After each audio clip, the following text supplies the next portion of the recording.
মুক্তিযুদ্ধ মন্ত্রণালয়ের কার্যক্রমের মাধ্যমে পক্ষপাতহীনভাবে মুক্তিযুদ্ধের প্রকৃত ইতিহাস তুলে ধরার উপর জোর দিয়েছেন অন্তর্বর্তী সরকারের প্রধান উপদেষ্টা প্রফেসর মোহাম্মদ ইউনূস।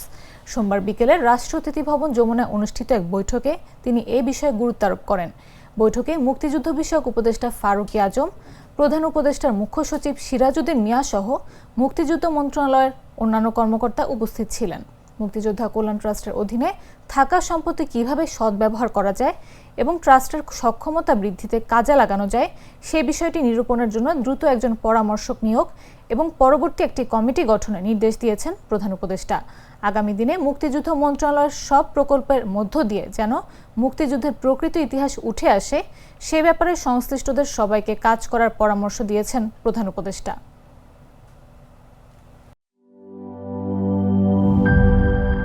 বান্ডেল থাকলে প্রতি সেনমানিতে টাকা বাঁচবে।